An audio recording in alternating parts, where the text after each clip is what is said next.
قدوس کی بارگاہ میں عرض کی، اے پاک پروردگار، میں چاہتا ہوں کہ وہ نور میری پیشانی میں ہو جائے تاکہ فرشتے آگے آگے چلنے لگے۔ پھر وہ نور پیشانی آدم میں رکھ دیا گیا اور فرشتے آگے آگے قطاریں بن کر چلنے لگے۔ پھر حضرت آدم علیہ السلام نے خداوند قدوس کی بارگاہ میں التجا کی، دعا کی، اے پاک پروردگار، میں چاہتا ہوں کہ وہ نور میری انگلیوں میں اتر آئے تاکہ اسے میں دیکھ سکوں اور چوم سکوں، آنکھوں سے مل سکوں۔ پھر وہ نور حضرت آدم علیہ السلام کی انگلیوں میں اتار دیا گیا۔ حضرت آدم علیہ السلام نے اس کو چوما، آنکھوں سے ملا اور پڑھا، قرۃ عینی بکا یا رسول اللہ صلی اللہ تعالیٰ علیہ وسلم، یا رسول اللہ صلی اللہ تعالیٰ علیہ وسلم، میرے کی آنکھوں کی ٹھنڈک تو آپ ہو، میری آنکھوں کی ٹھنڈک آپ ہو۔ اب یہاں سے حضرت آدم تک تو نور پہنچ گیا، حضرت آدم سے حضرت عبداللہ تک وہ نور کیسے پہنچا؟ آج تو ہمیں اپنے دادا کا نام یاد نہیں رہتا ہے، ہمارے دادا کا نام ہمیں یاد نہیں ہے۔ میں آپ حضرات کے سامنے حضور صلی اللہ تعالیٰ علیہ وسلم کے شجرۂ نسب رکھنے جا رہا ہوں۔ صلاح الدین بھائی جلدی آئیے، بیٹھیے۔ شجرۂ نسب یعنی کہ حضرت آدم سے حضرت عبداللہ تک وہ نور کیسے پہنچا؟ تو سنیے توجہ سے، بہت مزہ آ جائے گا اگر توجہ سے سنیں گے۔ صلاح الدین بھائی توجہ سے سنیے کہ حضرت آدم سے حضرت عبداللہ تک وہ نور کیسے پہنچا۔ تو دیکھیے، حضرت آدم کے بیٹے شیش، توجہ دھیان سے سنیے گا، حضرت آدم کے بیٹے شیش، شیش کے بیٹے یانس، یانس کے بیٹے قینان، قینان کے بیٹے ملائل، ملائل کے بیٹے بیارت، بیارت کے بیٹے ادریس، ادریس کے بیٹے متوشق، متوشق کے بیٹے لمک، نیک نام، لمک نیک نام کے بیٹے نوح، نوح کے بیٹے شام، شام کے بیٹے ذوالحاد، ذوالحاد کے بیٹے شالک، شالک کے بیٹے عامر، عامر کے بیٹے داتا، داتا کے بیٹے رابع، رابع کے بیٹے شاروخ، شاروخ کے بیٹے ناخور، ناخور کے بیٹے تاریخ، تاریخ کے بیٹے ابراہیم خلیل اللہ، ابراہیم خلیل اللہ کے بیٹے اسماعیل ذبیح اللہ، اسماعیل ذبیح اللہ کے بیٹے قیدار، قیدار کے بیٹے عوام، عوام کے بیٹے حمل، حمل کے بیٹے ثابت، ثابت کے بیٹے سلمان، سلمان کے بیٹے لہیسا، لہیسا کے بیٹے الیاسا، الیاسا کے بیٹے عود، عود کے بیٹے اوا، اوا کے بیٹے عدنان، عدنان کے بیٹے معید، معید کے بیٹے ندار، ندار کے بیٹے مدر، مدر الیاس، الیاس کے بیٹے مدرکہ، مدرکہ کے بیٹے خزیمہ، خزیمہ کے بیٹے کنانہ، کنانہ کے بیٹے نظر، نظر کے بیٹے مالک، مالک کے بیٹے فہر، فہر کے بیٹے غالب، غالب کے بیٹے لوئی، لوئی کے بیٹے کعب، کعب کے بیٹے مرہ، مرہ کے بیٹے کلاب، کلاب کے بیٹے قصی، قصی کے بیٹے عبد مناف، اور عبد مناف کے بیٹے ہاشم، ہاشم کے بیٹے عبد المطلب، اور عبد المطلب کے بیٹے عبداللہ، اور عبداللہ کے بیٹے جناب محمد الرسول اللہ۔ نعرہ رسالت مسلک اعلیٰ حضرت حضرت مولانا کبیر الدین صاحب قبلہ۔ میرے دوستوں بزرگوں، اب جب وہ نور حضرت سیدہ آمنہ طیبہ طاہرہ کے پاس، ٹائم ہے کیا کہ صلاح الدین بھائی؟ اچھا ٹائم ہو لگا۔ اب جب وہ نور حضرت سیدہ آمنہ طیبہ طاہرہ کے پاس پہنچا، حضرت سیدہ آمنہ طیبہ طاہرہ فرماتی ہے، جب وہ نور میرے پاس پہنچا تو مجھے ہر طرف سے مبارکبادیاں آنے لگی، مبارکباد پیش کرنے کے لیے آئے۔ میرے پاس ایک لمبے قد والے آدمی آئے جنہوں نے بڑے تسلی کے لہجے میں فرمایا، آمنہ تجھے خوشخبری ہو، تو نبیوں کی سردار کی ماں بننے والی ہے۔ میں نے ان سے پوچھا آپ کون؟ تو انہوں نے کہا میں آدم علیہ السلام ہوں۔ 9ویں مہینے میں حضرت عیسیٰ علیہ السلام نے آپ کو مبارکباد پیش کی۔ حضرت سیدہ آمنہ طیبہ طاہرہ فرماتی ہے کہ اس 9 ماہ میں مجھے نہ کوئی تکلیف محسوس ہوئی، نہ کوئی چیز، بلکہ جو چیز عورتوں کے پیش آتی ہے میں ان سب چیزوں سے نبرہ اور صاف رہی، ان سب چیزوں سے میں صاف رہی۔ جب حضور نبی اکرم صلی اللہ تعالیٰ علیہ وسلم دنیا میں آ گئے، دنیا میں آ گئے، اللہ اکبر، تو سجدہ کرتے ہوئے دنیا میں تشریف لائے۔ سیدہ آمنہ طیبہ طاہرہ فرماتی ہے کہ میرے لال جب دنیا میں آئے تو عام بچوں کی طرح سے نہیں آئے، تو پھر کیسے آئے، کس طرح سے آئے؟ تو سنیے، اس سے پہلے میں حضرت سیدہ آمنہ طیبہ طاہرہ کی شان بیان کر دوں، کیونکہ حضرت سیدہ آمنہ طیبہ طاہرہ کی شان بیان کرنے سے رب کا حبیب بڑا خوش ہوتا ہے۔ حضرت سیدہ آمنہ طیبہ طاہرہ میرے آقا کی والدہ ماجدہ فرماتی ہے کہ کہ حضور نبی اکرم صلی اللہ تعالیٰ علیہ وسلم جب دنیا میں تشریف لائے تو اس سے پہلے جناب عبداللہ وصال فرما چکے تھے، اور اس زمانے میں عرب کے اندر یہ دستور تھا کہ کسی کا خاوند، کسی کا شوہر انتقال ہو جائے، وصال ہو جائے تو اس کے لیے 1 سال تک سوگ منانا لازم ہوتا۔ حضرت توجہ چاہتا ہوں، 1 سال تک سوگ منانا لازم ہوتا۔ 1 سال تک وہ عطر نہیں لگا سکتی، خوشبو نہیں لگا سکتی، نئے کپڑے نہیں پہن سکتی۔ 1 سال تک پہلے زمانے میں سوگ منانا لازم تھا۔ اب ایک دن حضرت عبد المطلب نے حضرت سیدہ آمنہ طیبہ طاہرہ سے عرض کی، او بیٹی، آج کئی دنوں سے میں دیکھ رہا ہوں کہ تو نے میرے بیٹے عبداللہ کا سوگ منانا ترک کر دیا ہے۔ حضرت سیدہ آمنہ طیبہ طاہرہ میرے آقا کی والدہ ماجدہ عرض کرتی ہے، ابو جان، میں نے سوگ منانا ترک نہیں کیا۔ بیٹی، اگر سوگ منانا ترک نہیں کیا تو یہ خوشبو کیسی، یہ رنگ کیسا، یہ سلسلہ کیسا؟ اللہ اکبر۔ جب حضرت سیدہ آمنہ طیبہ طاہرہ مجبور ہو گئی تو عرض کرتی ہے، ابا جان، بتانا نہیں چاہتی تھی لیکن جب آپ نے پوچھ ہی لیا تو بتا ہی دیتی ہوں۔ ابا جان، کیا بتاؤں، جب سے جناب عبداللہ کی امانت میرے شکم انور میں جلوہ گر ہوئے ہیں، مجھے عجیب عجیب سی کیفیتیں نظر آ رہی ہے۔ بیٹی، وہ کیا نظر آ رہی ہے؟ حضرت سیدہ آمنہ طیبہ طاہرہ میرے آقا کی والدہ ماجدہ عرض کرتی ہے، ابا جان، کیا بتاؤں، جب میں کسی خشک زمین یا کسی خشک درخت کے پاس جا کر بیٹھتی ہوں فوراً سر سبز ہو جاتے ہیں۔ جب میں کسی لات و عزا کے پاس سے گزرتی ہوں تو حضرات محترم وہ چیخنا اور چلانا شروع کر دیتی ہے کہ تو ہم سے دور ہو جا، تیرے اندر نور محمدی چمک رہا ہے۔ جب میں کسی راستے سے گزرتی ہوں تو وہ راستے خود بخود مہکنے لگتے ہیں۔ جب میں کسی چرند درند کے پاس سے گزرتی ہوں تو وہ چرند درند عرض کرتے ہیں، السلام علیکم یا ام رسول اللہ۔ ابو جان، کیا بتاؤں، اس دن سے لے کر آج تک میں قسم اٹھا کر کہتی ہوں کہ میں نے کوئی عطر نہیں لگائی ہے، کوئی خوشبو نہیں لگائی ہے، بلکہ اس دن سے لے کر آج تک قدرتی طور پر میں جس راستے سے گزرتی ہوں وہ راستے خود بخود مہک جاتے ہیں، وہ راستے خود بخود مہک جاتے ہیں۔ اللہ اکبر، یہ نور محمدی کا مقام ہے۔ اب آؤ سنو میرے دوستو بزرگو، سیدہ آمنہ طیبہ طاہرہ میرے آقا کی والدہ ماجدہ عرض کرتی ہے، میرے لال جب دنیا میں آئے تو عام بچوں کی طرح سے نہیں آئے، بلکہ کس طرح سے آئے، سجدہ کرتے ہوئے دنیا میں تشریف لائے۔ اللہ اکبر۔ دیکھو حضرت سیدہ آمنہ طیبہ طاہرہ میرے آقا کی والدہ ماجدہ عرض کرتی ہے، جب میرا لال دنیا میں آئے، لما وضحتہ کأن مخبولا مدہونا مختونا مسرونا مغصونا معطرا مطہرا ساجدہ، میرا لال جب دنیا میں آئے، آنکھوں میں سرما لگائے ہوئے تھے، بالوں میں کنگا کیے ہوئے تھے، تیل لگائے ہوئے تھے، مختونا ختنہ کیے ہوئے آئے، مسرورا نارو نفقے کٹے ہوئے آئے، مغصونا غسل دیے ہوئے آئے، مطہرا پاک آئے، صاف آئے، معطرا عطر لگے ہوئے آئے، ساجدن ادھر آئے ادھر آئے،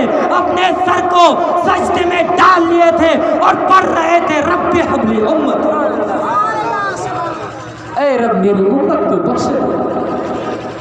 پہلے دن کا بچہ کیا کہہ رہے ہیں، اے رب میری امت کو بخش دے۔ اب کوئی سوال کر سکتے ہیں، کوئی اعتراض کرنے والے اعتراض کر سکتے ہیں کہ پہلے دن کا بچہ اور سجدہ کرتے ہوئے دنیا میں تشریف لائے، یہ کیسی بات ہے؟ تو سنو سنی جنتی مسلمان بھائی، ہم میں اور نبی میں بڑا فرق ہے۔ نبی جو ہوتا ہے نا، ان کا مقام ہماری سمجھ میں نہیں آتا، ہماری عقل و دانش تک وہاں نہیں پہنچ سکتی۔ سنو، سوال کرنے والوں نے سوال کر دیا کہ مولانا صاحب آپ کیا بیان کر رہے ہو، آج تو 60-70 سال کے لوگوں کو سجدے کا طریقہ نہیں۔ کیا صلاح الدین بھائی، نماز پڑھتے ہیں تو کسی کا پورے پیچھے کا پیر اٹھا ہوا ہوتا ہے، ہاں، کسی کا ناک زمین پر نہیں رہتی، کسی کا پیچھے سے پیر اٹھا ہوا رہتا ہے۔ 70-80 سال کے لوگوں کو تو نماز پڑھنے کا ڈھنگ نہیں، اور پہلے دن کا بچہ اور سجدہ کرتے ہوئے دنیا میں تشریف لائے، یہ کیسی بات ہے؟ تو سوال اس کا ٹھیک ہے، میں نے کہا بھائی سوال ٹھیک ہے، لیکن ایک بات سنو، نماز کی پابندی اپنے ماں باپ پر فرض ہے، کہ وہ اپنے اولادوں کو اپنے 4 دیواریوں کے اندر نماز، اسلام کے ارکان، یہ ساری چیزیں بتائی جائے۔ جب ماں باپ ہی نماز نہ پڑھتا ہو، جب ماں باپ ہی کیبل کے ہو، جب ماں باپ ہی راتوں دن ٹی وی سیریل فلم میں مشغول رہتا ہو، تو بچہ کیا کھاک نماز پڑھے گا؟ تو اصل چیز ماں باپ کی ہوتی ہے۔ آج لوگ کہتے ہیں جوان بگڑ گیا، ارے جوان سے پہلے بوڑھا بگڑا ہے تب جوان بگڑا ہے، پہلے بوڑھے تو سدھر جائے۔ کیا غلط کہہ رہا ہوں کیا؟ پہلے باپ مسجد جائے گا تو بیٹا ضرور مسجد میں جائے گا۔ اب باپ اگر فلم ہال میں جا کر بیٹھے گا تو بیٹا کیا ہاتھ پکڑ کے نہیں جائے گا؟ تو پہلے باپ بگڑا ہے۔ ایک جگہ امام صاحب تقریر کر رہے تھے، ایک بات یاد آگے بیان کر دو۔ تو ایک 70-80 سال کے بوڑھے جب تک جوانی کے اندر دم رہی چوری کرتے رہے۔ اب ایک دن توفیق ہو گئی، ایک دن مرنا ہے، قبر میں جا کر کیا جواب دوں گا؟ اب چلنے کے لائق نہیں ہے، تو آہستہ پہستہ کر مسجد تو چلے گئے، تو کچھ تو آتا نہیں، سورہ فاتحہ تو پڑھا نہیں، چلے گئے۔ امام صاحب خطبہ پڑھ رہے ہیں، اور جب خطبہ پڑھتے ہیں تو اللہ کے فرشتے جھوم جاتے ہیں، سننے کے لیے آتے ہیں۔ تو انسان کو سننا چاہیے نا پیار سے، جب اللہ کے فرشتے سننے کے لیے آتے ہیں خطبہ کو۔ اور وہ 80 سال کا بوڑھا زندگی میں نہ اس کو کلمہ کے بارے معلوم ہے، اگر کہتے ہیں، اور ایسے لوگوں کو مرنے کے وقت بھی کلمہ نصیب نہیں ہوگا جو راتوں دن گالی سے لبریز رہتے ہیں، مرنے کے وقت بھی کلمہ نصیب ہوگا۔ جو زندگی میں کبھی کلمہ لایا نہیں زبان میں تو کیسے یاد رہے گا؟ ہم کہیں گے بھائی پڑھیے تو کلمہ لا الہ الا اللہ، تو وہ کہے گا ہلا ہلا کی چاچا کہو مجھے لا الہ الا اللہ زندگی پڑھے نہیں تو کوئی نہ ہلا ہلا، ہاں کہو پہلا کلمہ تو کوئی سر پگلا کلمہ ہو جائے نا وہ بولا زواڑا الٹی ہوئے خبر ہے نہیں الٹی ہوئی، کو بولے پہلا کلمہ تو کوئی پگلا کلمہ۔ 13 دن 80 سال بعد وہاں چلے گیا مسجد نماز پڑھوا، تو امام صاحب خطبہ پڑھ جائے تو وہاں لا جانا نیند بات ہوئے 80 سال عمر ہے گی ہے، وہاں یہ اور نہیں پتا تو خطبہ ہم سنوں۔ اب امام صاحب خطبہ پڑھ رہے ہیں، 80 سال کے بوڑھے مسجد میں جا کر سو رہے ہیں، تو امام صاحب کی نظر پڑ گئی کہ اس کو جگا دو، کیونکہ خطبہ جب پڑھتے ہیں تو اللہ کے فرشتے سنتے ہیں، اس کو چاہیے کہ وہ خطبہ کو سنے۔ تب وہاں کھوٹا جیرا لوگ چلوا کے جاگوا کے وہاں کا خطبہ اٹھائے، وہاں کا چمکا اٹھال کہ جائے لوگ ٹاور جیرا کھوٹا بوڑھے جاگو جائے چاچا خطبہ سنوا لگے، تم کو کیسے پتا کہ میں خطبہ نہیں سن رہا ہوں؟ ارے تھکا ہوا ہوں اسی لیے میں سر نیچے کر کے افسوس میں بیٹھا ہوا ہوں۔ دیکھیے ہمارے آ رہا غصہ دیکھو، اللہ اکبر، اسی 80 سال کے بوڑھے کا غصہ دیکھو کہ جوان نے کہا کہ چچا یہاں نماز پڑھنے کے لیے آئے ہو، سونے کی جگہ نہیں ہے، خطبہ سنو، کیونکہ خطبہ جب پڑھا جاتا ہے تو اللہ کے فرشتے اسے سنتے ہیں، ہمیں بھی چاہیے کہ خطبہ کو اچھے انداز میں سنا جائے۔ اللہ اکبر۔ اب وہ بوڑھا کسی طرح سے نماز پڑھ لیے، اب وہ بوڑھا نہیں گئے، بہت لا لوگ چاچا کی خالی مسجد میں جاتے جاتے خالی دیرا کا چھوٹا چھوٹا سورت لا پڑھا دے، خالی دیرا کا چھوٹا چھوٹا سورت لا ہو جو کو پڑھا دو اور میں نکلے بھاگو ہو جائے نا۔ بہت لا لوگ لمبا سورتاؤں نہیں برداشت ہوچے، دعاؤں نہیں برداشت ہوچے، تو سنو اب 80 سال کے بوڑھے نہ لمبی سورت اسے برداشت ہو رہی ہے اور نہ لمبی دعا برداشت ہو رہی ہے۔ امام صاحب دعا مانگ رہے ہیں، یا الہی رحم فرما مصطفیٰ کے واسطے، تو 80 سال بڑھاڑا کو جائے امام صاحب جلدی سے ختم کیجئے خدا کے واسطے۔ دیکھا جان کی غلط کو چکی چاچا چھ بہت لا بڑھا کوٹلا کا نہیں کو جو ہے چھ کو جھلا بڑھا ہے رقم تھی کہ جائے امام صاحب جلدی سے ختم کیجئے خدا کے واسطے۔ دیکھیے آج ہمارے بوڑھوں کا حال، اور کہتے ہیں نوجوان بگڑ گیا، پہلے تو بوڑھا بگڑا ہے۔ جب 70-80 سال کے بوڑھے چوک چوراہے پر اگر تاش کھیلے گا، شراب پیے گا، گنجا کھائے گا، تو جوان کیوں نہیں کرے گا بھائی؟ پہلے بوڑھا مسجد جاؤ تو بیٹا کو لے کے جاؤ ساتھ میں، تو ضرور ادب قاعدہ سیکھے گا۔ اچھا سنو، تو سوال ہو گیا، میں کہاں پہ چھوڑا تھا کہ پہلے دن کا بچہ سوال ہو گیا۔ سوال تو اس کا ٹھیک ہے، کیونکہ آج 70 سال 80 سال کے لوگوں کو سجدے کا طریقہ معلوم نہیں ہے۔ تو میرے دوستوں بزرگوں، سرکار نے فرمایا کہ جب شادی کرو تو اس عورت سے شادی کرو کہ وہ دین کے معاملے میں کیسے جانکار ہے، وہ دین کے معاملے میں کیسے جانکار ہے۔ صرف دولت دیکھ کر مت شادی کرو، بلکہ حسن و جمال بھی دیکھو اور ساتھ ساتھ دین بھی دیکھو کہ وہ خدا کا حق ادا کر رہی ہے یا نہیں۔ اگر وہ خدا کا حق ادا نہیں کرتی، نماز جو ذمہ 5 ٹائم فرض ہے، اگر وہ نماز ادا نہیں کرتی تو وہ شوہر کی کیا حق ادا کرے گی؟ ہاں، تو دیندار دیکھ کے شادی کرو، لیکن ہم تو خوبصورت چاہیے، چاہے جیسی ہو ہمیں خوبصورت ہونی چاہیے۔ بہرحال تو میرے دوستوں بزرگوں سوال ہو گیا، پہلے دن کا بچہ سجدہ کرتے ہوئے کیسے دنیا میں تشریف لائے؟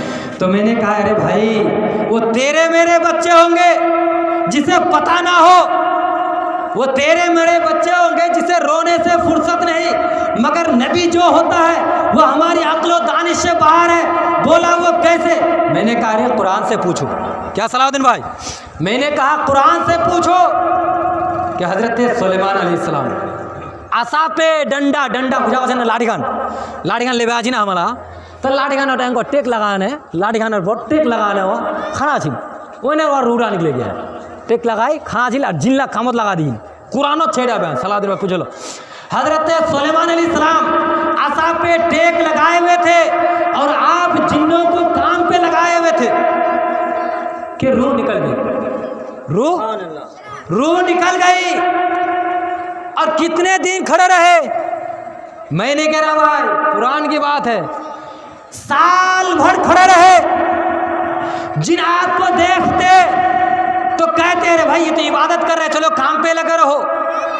رب کے حکمت کے مطابق جب کام مکمل ہوا، صرف جو اس کو کھایا آگ نیچے گری تو جنوں کو پتا چلا او اس کی تو روح نکل گئی۔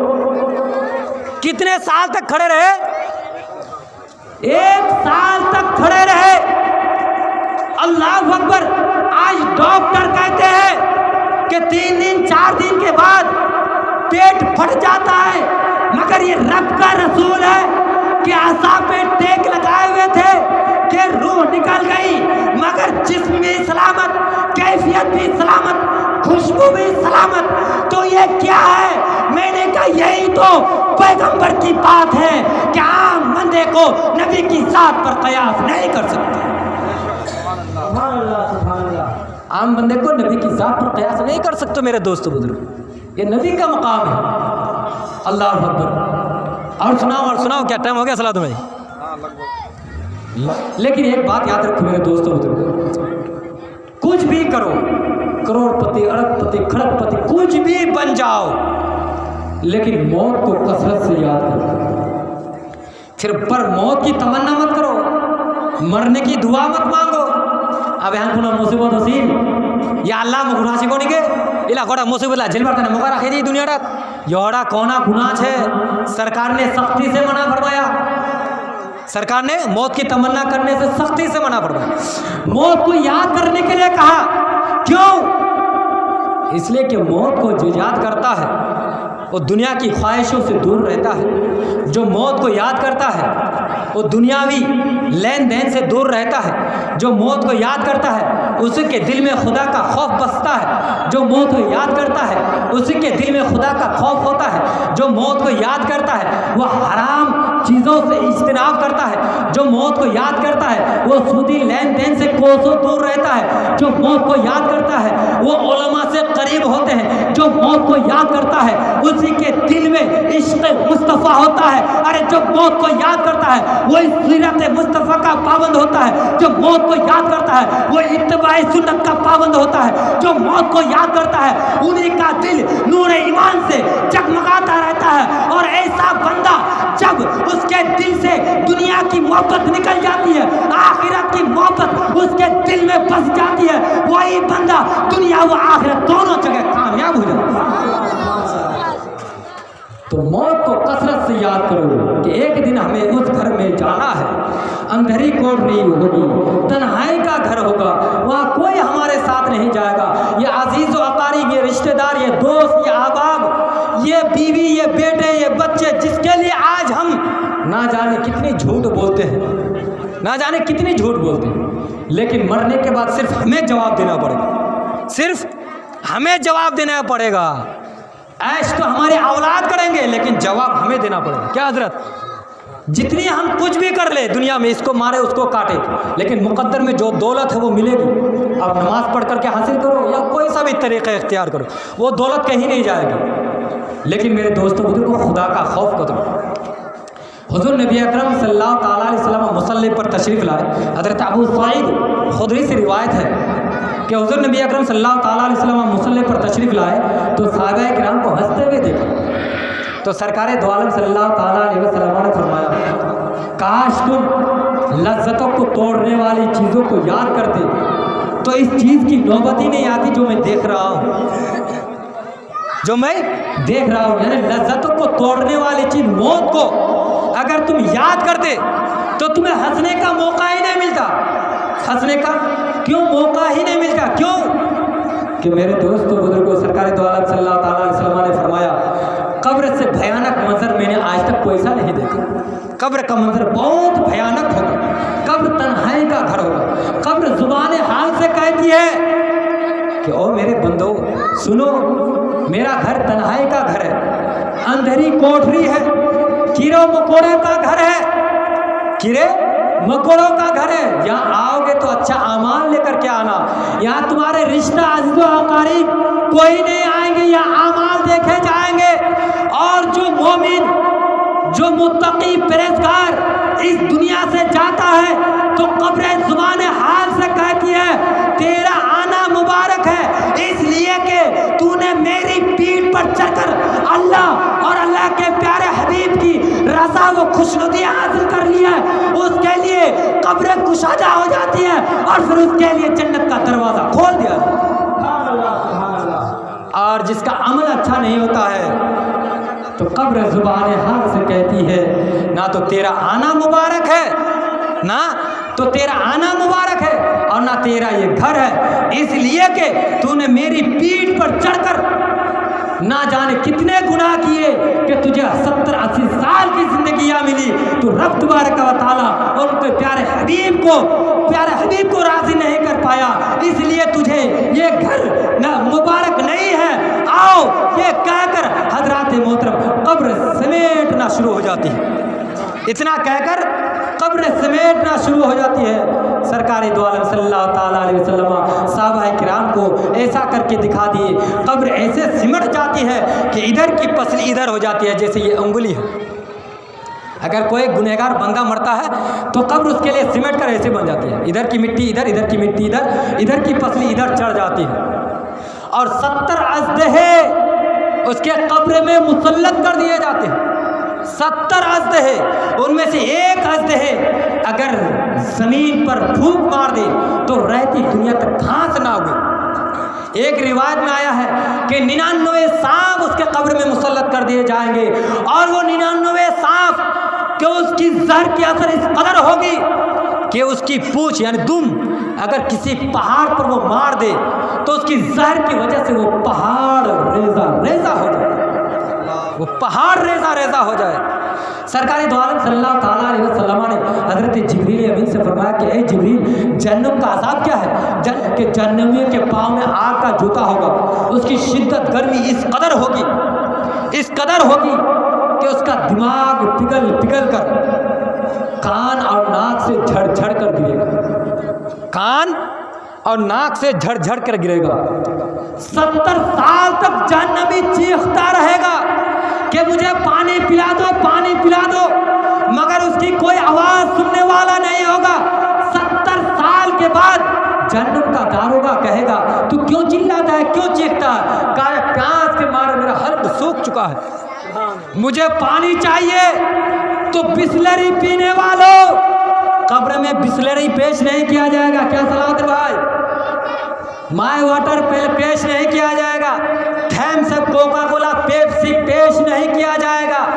علماء بیٹھے پوچھ لیجئے، مائے حمیم قرآن ہے کیا حضرت؟ مائے حمیم یعنی کھولتا ہوا گرم پانی پلا جائے گا، اور وہ کھولتا ہوا گرم پانی جب اس کے سامنے رکھا جائے گا وہ اپنے ہاتھ میں لے گا، اس کی بھاپ کی وجہ سے اس کا چہرے کا چمڑا پگھل کر اس پانی میں گر جائے گا اور وہی پانی اس کو پلایا جائے گا۔